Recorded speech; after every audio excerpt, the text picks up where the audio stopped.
that much chop, and could be dealt with when they felt they had the time for him. They were in, of course, for a nasty surprise. Against long odds, Hannibal reached Italy. But during the arduous march, he'd lost tens of thousands of men and many of his elephants. In desperate need of new troops, he turned to the Gauls of the Po Valley. Now, Hannibal has already contacted many of the leaders of these Gallic tribes with a view to allying with them as soon as he gets to Italy. Also known as Celts, the Gauls excelled in hand-to-hand combat, favoring a double-edged long sword. Their reputation was one of ferocious and fearsome warriors. Polybius tells us they even go into battle naked, screaming in their languages, terrified the poor little Romans. They hated the Romans. The Romans had defeated them in battle only 7-8 years earlier. Hannibal was playing on the Celtic desire for revenge. And all of a sudden, Rome is finding her two most dangerous enemies joining forces against her. It's very clear that the Second Punic War is going to be a life-or-death struggle for Rome. Hannibal had a master strategy. He would win Gallic tribes and Roman allies over to his side by defeating the Romans in battle after battle. With its sources of manpower depleted, Rome would have little choice but to surrender to Carthage. Hannibal himself presented his invasion of Italy as a war of liberation. We know of many times in which he talked to the Italian allies of Rome and told them that he was there to free them from Roman oppression, that they could become the leaders of Italy, that they could become independent once again from the Roman menace. By December 218 BC, Hannibal had added 20,000 men to his army, giving him 46,000 troops. Their ability to fight together would soon be put to the test.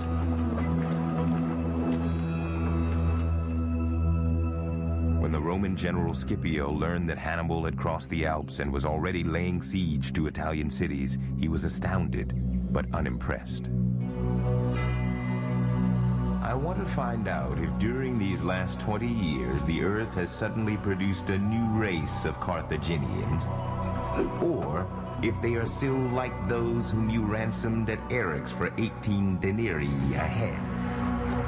I want to know if this man Hannibal can substantiate his claim to be the rival of Hercules, or if he has just been left by his father as a tax-paying underling or even as a slave of the Roman people. With those words, Scipio set out to teach the young Carthaginian general a lesson.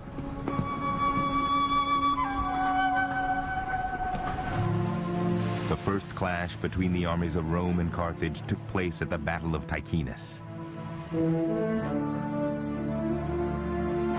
On the eve of the battle, Hannibal addressed his troops. There is not one of you who has not with his own eyes seen me strike a blow in battle. I have watched and witnessed your valor in the field, and your acts of courage I know by heart. I was your pupil before I was your commander. You must be brave. For you, there is no middle way between victory and death. Should fortune hesitate to favor you, meet death in battle rather than in flight. God has given man no sharper spur to victory than contempt of death.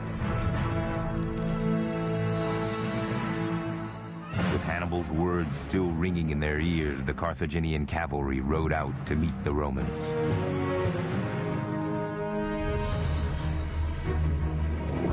So what you have is Hannibal and 6,000 of his cavalrymen meeting up with Publius Cornelius Scipio, his cavalry, which was much less numerous and not as effective, and some of his lightly armed troops.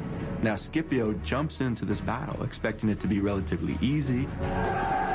Armed with little more than small shields and light spears, Hannibal's Numidian cavalry wrought havoc upon their less experienced foe. Eventually, the Roman cavalrymen broke and fled. Only a few remained behind to fight with Scipio. The Roman general was gravely wounded in the fighting and would have perished on the battlefield had it not been for the courage of his 17-year-old son, Scipio the Younger. He sees his father wounded in the battle. He charges out alone at first, to go rescue his his father. Supposedly he shamed the other cavalrymen into joining him to helping him rescue his father. He's able to pull him out of the fight. The younger Scipio would not forget what he had witnessed at Ticinus. But there was little time to linger on his father's defeat. Only a month later, the Romans would engage Hannibal again at Trebia, the first major battle of the Second Punic War. With Scipio seriously wounded, the task of stopping Hannibal fell to the other consul, Sempronius Longus. Reputed by some historians to have been arrogant and stubborn, Longus planned to take the fight directly to Hannibal. On a cold, snowy day in December of 218 BC, Longus would have his chance. The Battle of Trebia is the first time that he comes up against an entire Roman army. So you have, on the Roman side, a chap called Sempronius Longus, who has only got a couple of months left of his term of office as consul. So he really wants to fight a battle. If he can get the glory of having beaten Hannibal, ending this war, that'll be a terrific achievement for the end of his 12 months of office. So he wants to get this over with before a successor arrives and takes all the credit. Hannibal, too, was spoiling for war. He needed a dramatic victory to win the remaining Gallic tribes over to his side. So Hannibal wants a battle, Sempronius Longus wants a battle. But Hannibal goes about this in a much more sophisticated way than his Roman opponent. Hannibal is the one who selects the battleground, the battlefield where this will actually take place. And he lures Sempronius Longus's army onto this field. Now, what Hannibal does to entice these guys into battle is use his Numidian cavalry to hit the Romans, and then at the same time try to keep out of reach of the Romans and drag them forward. Sempronius believes that because these Numidians seemingly are retreating, he therefore moves over to the attack and takes the bait and follows right to the battlefield where, of course, Hannibal wants the battle to take place. So the Romans have rushed into a battle. Hannibal has expected this. His men have eaten, they are prepared. He's also been even more careful than that, in that the night before, having known the ground he wanted to lure Longus and his army onto, Hannibal has selected 2,000 of his best troops under his younger brother Mago's command, and he's hidden them in a drainage ditch that will be in a position that will effectively be behind the Roman front line once the Romans deploy where Hannibal wants them to. Now, when the battle takes place, to a large extent, it goes exactly the way Hannibal drew it up on the chalkboard. His center is able to hold the Romans at least for a long enough time so that his wings can come around and hit the Romans from the sides. Just as they had at Ticinus, the Numidians quickly outflanked the Roman cavalry and routed them. The Roman cavalry are chased off the battlefield, many of them are killed. The Roman flanks also come under huge pressure, quite possibly helped by the presence of Hannibal's elephants that the Romans aren't used to dealing with. The Carthaginian infantry and cavalry proved a devastating combination. Trained to fight other infantry, Roman legionaries were incapable of withstanding Hannibal's skillful deployment of different types of soldiers. Once the wings of the Roman cavalry collapsed, Hannibal was poised to deliver the death blow. By this time, Mago and his force of 2,000 men behind the Roman line have come up out of hiding, have attacked unexpectedly from the rear. So there's absolute confusion in the rear Roman lines. The wings are folding, the wings are collapsing. It's only in the center where they've had this small success. So the Roman legions punch through and break through, but as soon as they get a little bit beyond Hannibal's line, they look back and see that the rest of their army is being destroyed. Longus lost 2/3 of his army at Trebia. His term as consul had ended in failure. The Roman response to defeat would be to turn out an even bigger army, setting the stage for bloodshed unlike any the world had ever witnessed.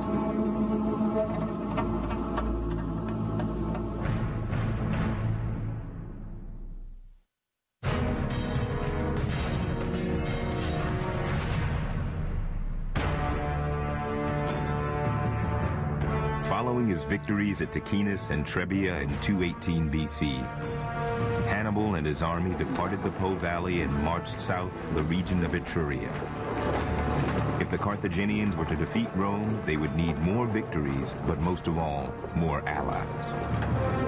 Now, so far, this has worked fairly well. He's won the 2 battles in northern Italy. He's able to get many of these Gallic tribes to come over to him to actually join his army. That's important. But nobody south of the Apennine Mountains, of course, has defected at this point. The journey proved difficult. Hannibal's troops spent 3 days wading through the marshes around the river Arno, and all but one of his elephants perished.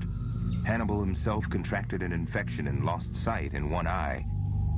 Despite these hardships, the Carthaginians reached Etruria in the spring of 217 BC.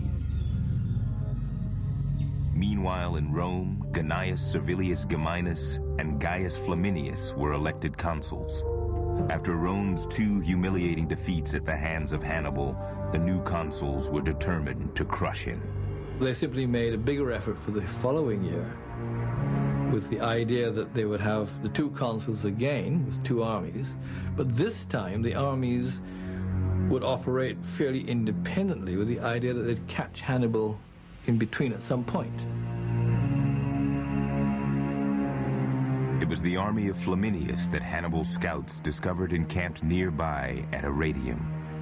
Reconnaissance was huge in the Second Punic War. Especially early on, only Hannibal seems to have an effective force of spies. Now, what happens is Hannibal is able to get past Caius Flaminius. After Hannibal bypasses him, of course, Caius Flaminius knows he's on Hannibal's trail, but he doesn't have any clear idea where Hannibal is. Now, you don't have to go to West Point to know. It's a pretty good idea to know where your enemy is at all times. And this gave Hannibal a huge advantage. With Flaminius in reckless pursuit, Hannibal's plan was working to perfection. Once again, he would lure the Romans onto a battlefield of his choosing, the shores of Lake Trasimene. Hannibal decides that this is the place where he is going to set his trap for Flaminius. The Carthaginians encamped along the northeastern edge of the lake. Unbeknownst to the Romans, sometime during the night, Hannibal covertly moved most of his forces into the hills above the lake's north shore. Following morning, the hills are shrouded in mist, and the Roman troops approach the lake. All they can see is a force of Carthaginians on the far side of the lake. The Romans think the Carthaginians are trying to escape from the Roman forces. So the Romans speed up and start to move after them. This is all exactly what Hannibal wants, for the Romans to think that his unit of troops on the far side of the lake is in fact the tail end of a retreating Carthaginian army. It's nothing of the sort. It's only one small part of an army, most of which is hidden in the hilltops around the lake.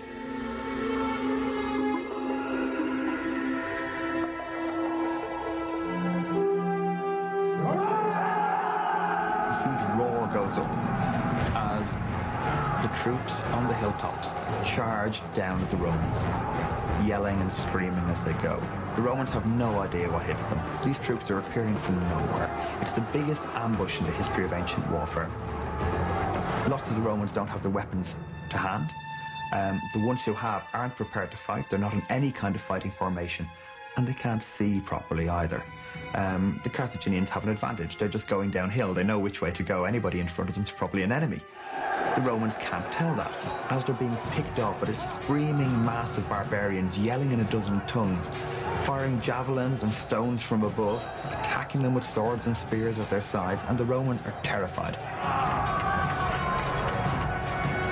They're pushed into the lake. Lots of them think it's safer to get into the lake than to stand and fight. This is a disastrous error. They're wearing chainmail.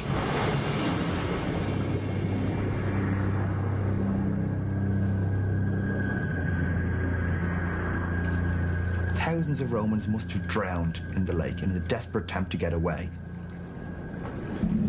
It was, without a doubt, one of the most nightmarish days in Roman history. When the mist over Lake Trasimene lifted, 15,000 Romans were dead, including the consul Flaminius.